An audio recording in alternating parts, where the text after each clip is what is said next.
क्या आपने कभी सुना है किसी ऐसे योद्धा के बारे में जिसने अपने पिता की खुशी के लिए अपना भविष्य, प्रेम, विवाह और यहाँ तक कि मृत्यु तक का अधिकार त्याग दिया हो? जी हाँ दोस्तों, वो थे पितामह भीष्म। कभी कभी प्रेम सिर्फ पाने तक का नाम नहीं होता, कभी प्रेम त्याग होता है और मौन होता है। बहुत समय पहले हस्तिनापुर के राजा शांतनु गंगा किनारे टहल रहे थे। वहां उन्हें एक दिव्य स्त्री मिली, सुंदर, शांत, रहस्यमयी। राजा ने विवाह का प्रस्ताव उनसे रखा। गंगा शांत रही। गंगा ने शर्त रखी, मेरे कर्मों में हस्तक्षेप मत करना, वरना मैं हमेशा के लिए चली जाऊंगी। शांतनु ने हाँ कर दी। जिस माँ को हम जीवन दायिनी कहते हैं, वही माँ अपने बच्चों को नदी में बहा रही थी। क्यों? गंगा ने एक एक करके अपने 7 बच्चों को नदी में बहा दिया। शांतनु हर बार तड़पते रहे, कुछ कहते नहीं।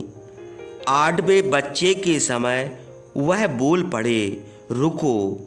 गंगा मुस्कुराई और उसने कहा, आपने वचन तोड़ा है। मैं गंगा हूँ।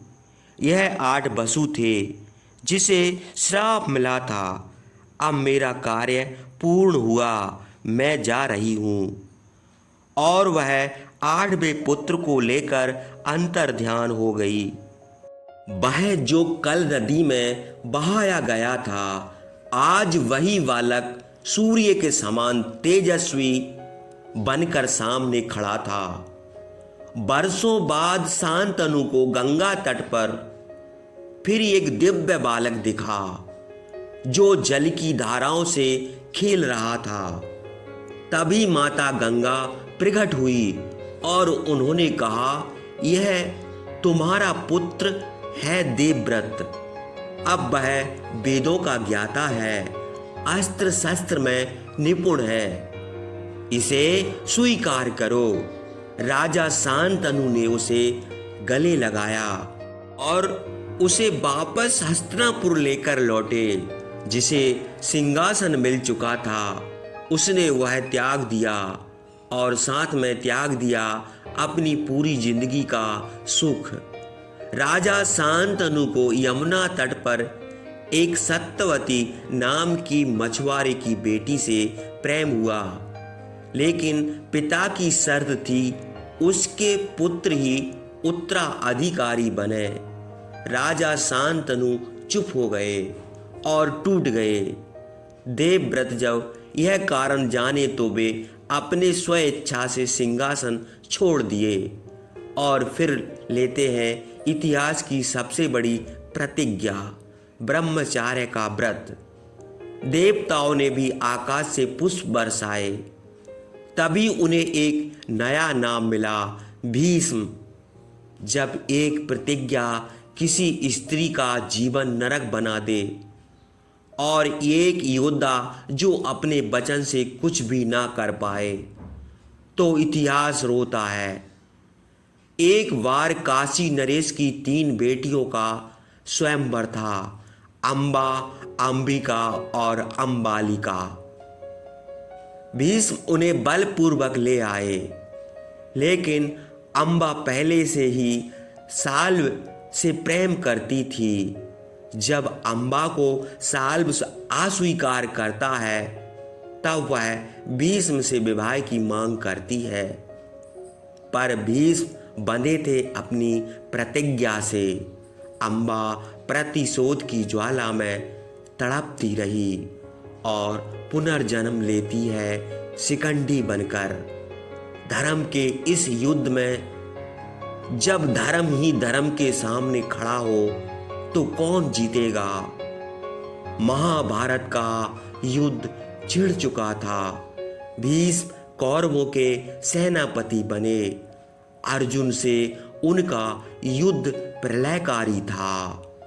भगवान श्री कृष्ण ने देखा कि अर्जुन हारता जा रहा है, तो उन्होंने अपना सुदर्शन चक्र निकाल लिया और अर्जुन ने उनके चरणों में गिर के रुकवाया। एक योद्धा को मारने के लिए एक स्त्री बनना पड़ा। 10वें दिन अर्जुन ने शिखंडी को आगे करके भीष्म के ऊपर बाणों की वर्षा की और भीष्म बाणों की सैया पर गिर पड़े। फिर उसके बाद संपूर्ण सेना मौन हो गई। जिसने जीवन भर राज की सेवा की, उसने मृत्यु का समय भी अपने हिसाब से चुना। भीष्म तब तक प्राण नहीं त्यागते जब तक कि हस्तिनापुर सुरक्षित ना हो जाए। अर्जुन उनके सिर के नीचे बाणों से तकिया बनाते हैं, जल देते हैं। उत्तरायण के पहले दिन भीष्म पितामह हाथ जोड़कर भगवान श्री कृष्ण के सहस्त्र नामों का जाप करते हैं और फिर अंतिम श्वास छोड़ते हैं। कोई राजा नहीं था, कोई देवता नहीं था, वह था भीष्म। वचन के लिए जिया, प्रतिज्ञा के लिए लड़ा और धर्म के लिए मरा।